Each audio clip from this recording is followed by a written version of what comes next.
Dziś pragnę podzielić się z Wami kilkoma informacjami z otoczenia rynku nieruchomości, smutkiem deweloperów i pośredników, problemami budowlańców, skargami i płaczem bankowców oraz jeszcze kilkoma innymi sprawami, które mogą rzutować zarówno na podaż nieruchomości do sprzedaży, do wynajęcia, jak i na ich ceny, czy też na czynsze. Ale jeżeli interesuje Ciebie rynek nieruchomości, to subskrybuj ten kanał, pisz nam w komentarzach propozycje nowych tematów. Zapraszam również na stronę symen24.pl, gdzie nasze audycje znajdziecie wzbogacone o dodatkowe dane i informacje i znajdziecie tam również kursy o obrocie nieruchomościami. Z tego, co powiem Wam w tej audycji, zauważycie również, że nastroje na przykład deweloperów, ich przekonanie o przyszłości rynku niekoniecznie ma coś wspólnego z tym, co oni robią. Podobnie to dotyczy banków. No i przejdźmy do pierwszego przykładu, czyli do tego, że deweloperzy są smutni. A ten smutek deweloperów warto ocenić patrząc się na wykresy pokazujące liczbę rozpoczynanych nowych budów mieszkań w Polsce w ostatnich latach. No i jak łatwo zauważycie, rok 2024 trudno nazwać rokiem, w którym jest najmniej rozpoczynanych budów. Widzicie tutaj również liczbę budów rozpoczynanych przez inwestorów indywidualnych oraz liczbę budów rozpoczynanych przez deweloperów. Jeżeli się patrzycie na te dane, no to pamiętajcie, że dane o tych rozpoczętych budowach, no to mamy dopiero za wrzesień. Za październik zobaczymy je dopiero za kilka dni. W każdym razie widać, że ogólny wynik liczby rozpoczętych budów za pierwsze 3 kwartały 2024 roku nie jest jakoś szczególnie odbiegający od tego, co rozpoczęto w 2023 na przykład.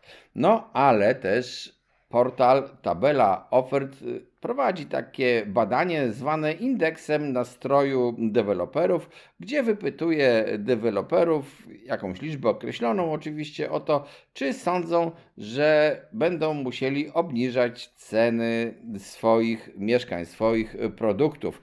I to oczywiście, jeżeli większa liczba mówi, że nie, no to jest to na plusie. Jeżeli większa liczba mówi, że tak, to na minusie. W przybliżeniu tak to wygląda i już we wrześniu 2024 ten odczyt przyniósł pierwszy ujemny wynik, a w październiku odczyt tego indeksu był jeszcze bardziej ujemny. To jest, jak twierdzi portal, około 200 firm badanych. I zdaniem przedstawicielki tego portalu, obecnie niemal co 4. badany deweloper przewiduje obniżki cen. Deweloperzy, którzy widzą przestrzeń do podwyżek, stanowią margines. To zaledwie 3,3% ankietowanych. A w poprzednim miesiącu firmy, które mówiły o wzrostach, stanowiły ponad 14% deweloperów. Zmiana nastrojów na tym rynku jest więc znacząca. I ja wiem, że tak to się zmienia, bo nawet to wiem z kontaktów z deweloperami, rozmów prywatnych, no i patrzenia się tego, co dzieje się na rynku budowy. I ten pesymizm narasta, no bo nie widzimy tego kredytu 0%, który miał uratować deweloperów, no a widzimy, że ja buduję więcej i konkurencja buduje więcej. I co mamy z tym zrobić? No i teraz warto spojrzeć się przy okazji również na rozpacz banków. A w zasadzie lepiej byłoby na tłumaczenie banków, dlaczego kredyty w Polsce mieszkaniowe muszą być drogie.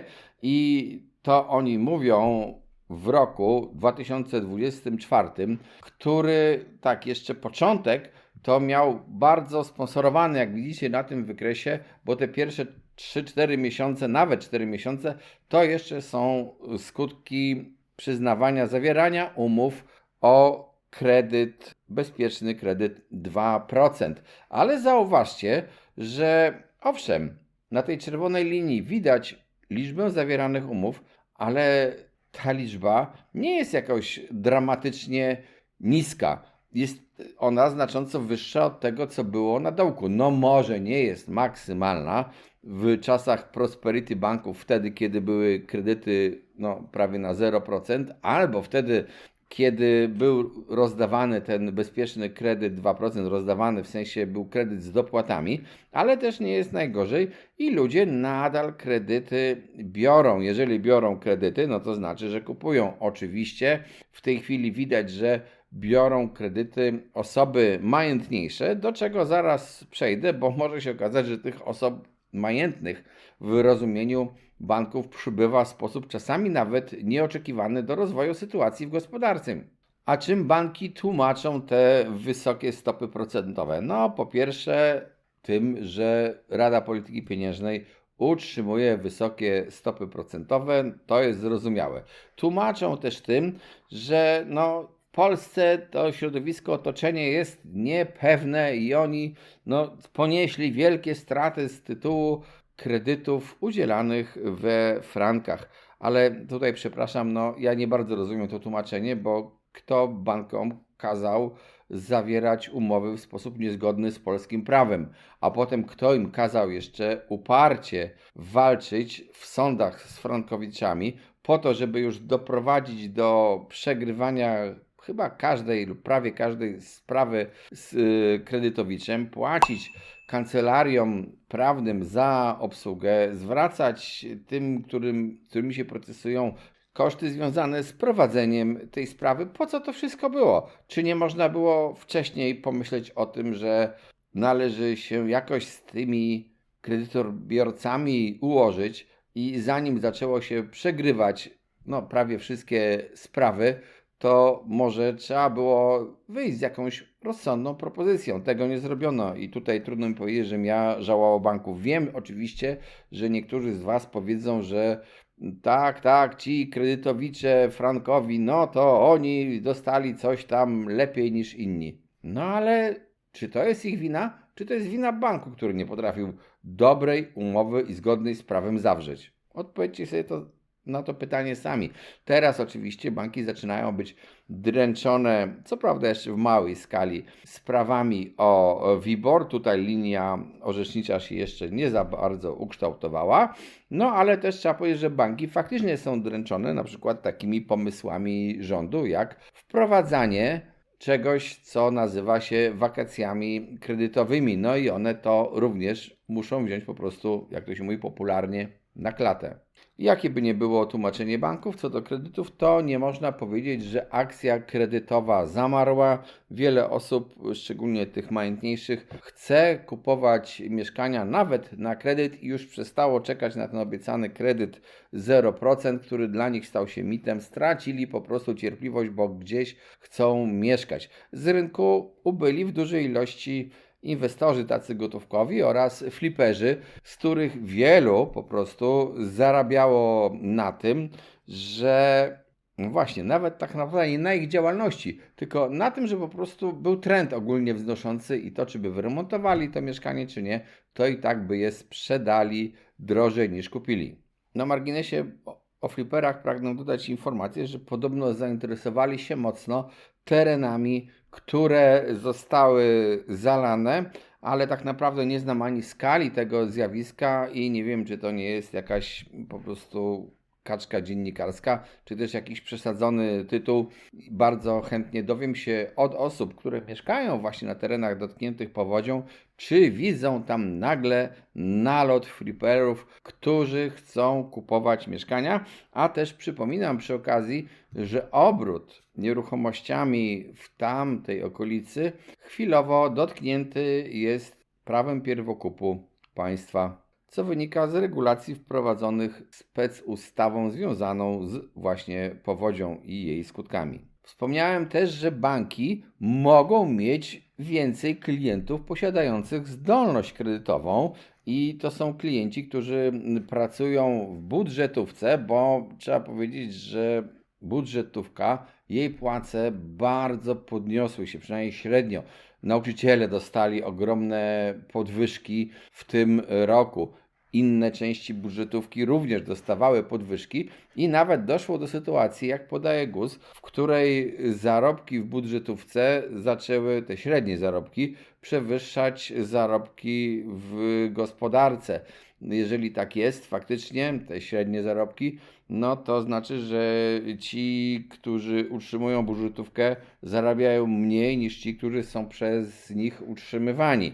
Czy to jest słuszne? Pozostaje to w Waszej ocenie. Oczywiście wiele osób, które pracują w budżetówce, wykonuje dobrą pracę, wykonuje pracę potrzebną, ale też wiemy, że budżetówka bardzo często wiąże się z przerostami zatrudnienia. Ja tu nie chcę, broń Boże, krytykować urzędników, lekarzy, wojskowych, nauczycieli, innych. Oni są wszyscy potrzebni. Te wszystkie zawody są potrzebne. No jak byśmy żyli, gdyby nie było policji, gdyby nie było wojska? Kto broniłby naszych granic?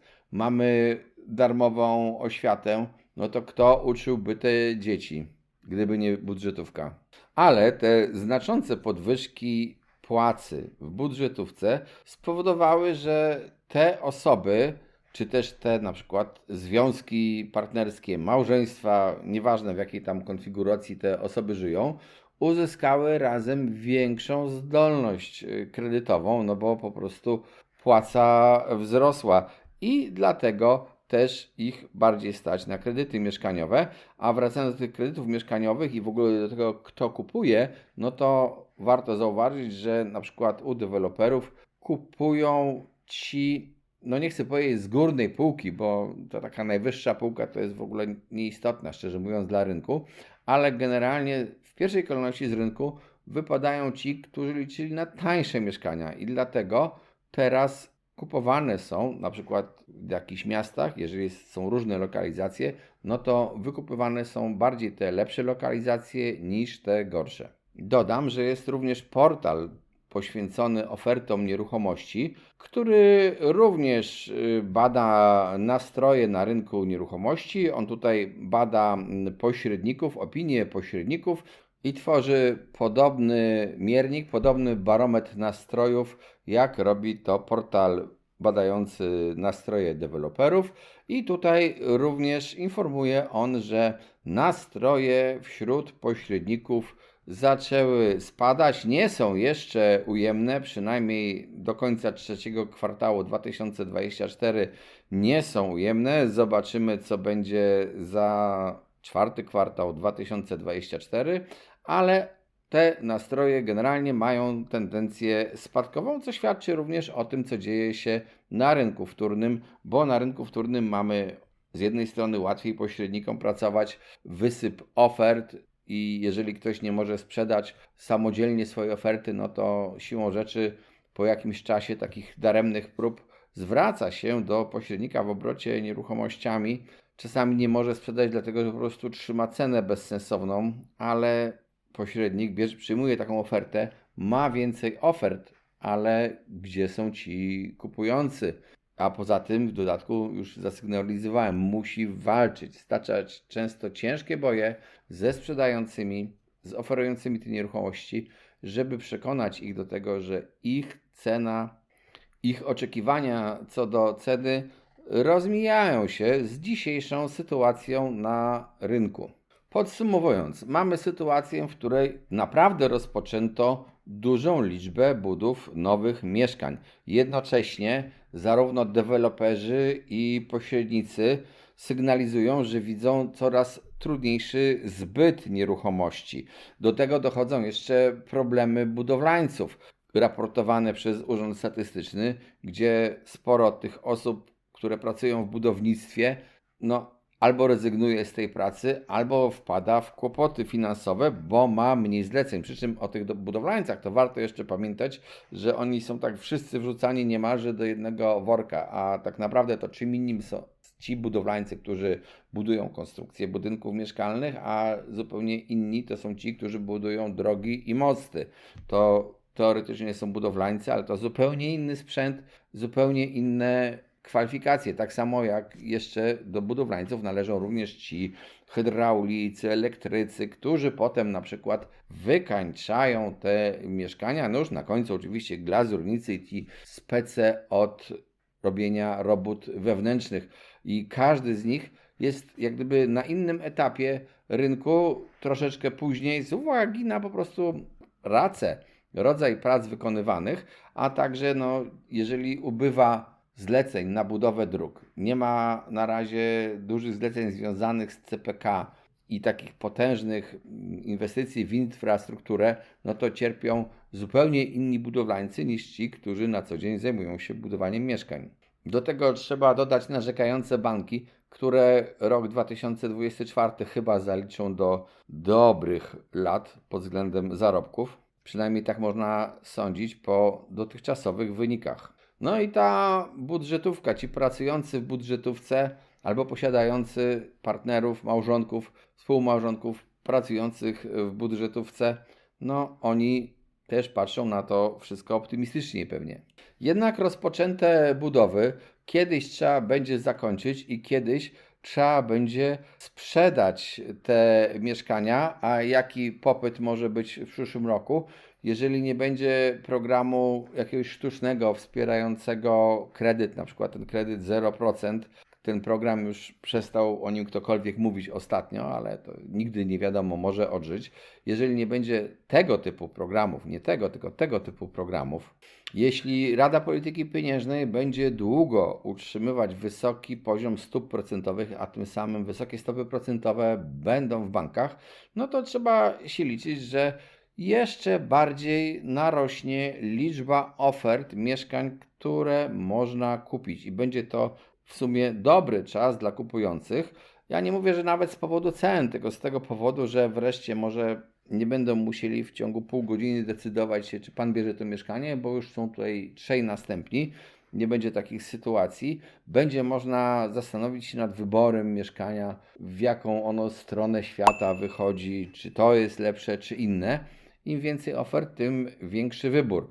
No i też w takim razie oznacza to, że coraz bardziej mogą się ziścić prognozy deweloperów o tym, że będą musieli jednak obniżyć swoje ceny, a jeżeli ceny będą obniżały się na rynku pierwotnym, no to one też pewnie będą obniżały się na rynku wtórnym, bo te rynki są ze sobą połączone. Tym bardziej również, że trzeba pamiętać o tym, że w tej chwili takie inwestycje w najem, w kupowanie mieszkania pod wynajem stały się mniej opłacalne na razie. Na razie, to się może zmienić. Jak ceny zaczną spadać, to może się okazać, że czynsze dają lepszy zwrot niż dziś. Zobaczymy, ale na razie wiele osób uważa, że nie ma w tej chwili dobrego klimatu do inwestowania w takie mieszkania.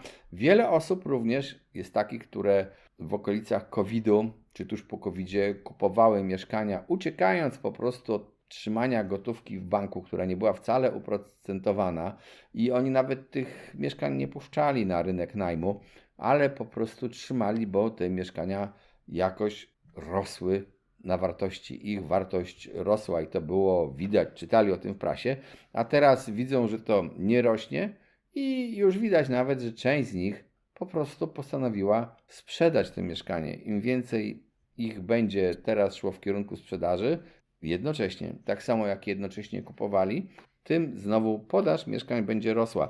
Przewidywanie jest takie, że jeżeli nic dziwnego się nie wydarzy, to po prostu podaż mieszkań na polskim rynku będzie rosła. I temu wzrostowi liczby sprzedających, liczby ofert sprzedawanych nie będzie odpowiadał wzrost liczby osób chcących kupować mieszkania. Jak zawsze zaznaczam, że to, co powiedziałem, odnosi się do całej Polski, a nie do jakiejś konkretnej miejscowości. Zresztą niedługo będzie audycja o sporej grupie najważniejszych miast w Polsce. Subskrybujcie ten kanał, ale pamiętajcie, że w waszych miejscowościach sytuacja może wyglądać czasami inaczej. Szczególnie na przykład w małych miejscowościach likwidacja czy otwarcie jakiegoś zakładu pracy, teraz akurat jest sporo likwidacji, może często wręcz wstrząsnąć rynkiem nieruchomości. Bardzo bym był ciekaw, gdyby osoby z terenów zalane faktycznie odezwały się i potwierdziły lub zaprzeczyły temu, że na wasze tereny nagle odbywa się najazd fliperów, bo chciałbym wiedzieć i pewnie wszyscy chcieliby wiedzieć, czy to jest po prostu prawda, czy to jest plotka i artykuł wymyślony w celu wzbudzenia sensacji przez jakiegoś tam dziennikarza. Zapraszam do subskrybowania tego kanału, do pisania nam w komentarzach propozycji nowych audycji oraz informuję Was, że na stronie semen24.pl, gdzie są kursy o obrocie nieruchomościami, znajdziecie również nasze audycje wzbogacone o dodatkowe dane, takie, które można zamieścić na stronie stacjonarnej, a które nie łatwo wpisują się w schemat audycji na kanale YouTube. Cześć, trzymajcie się.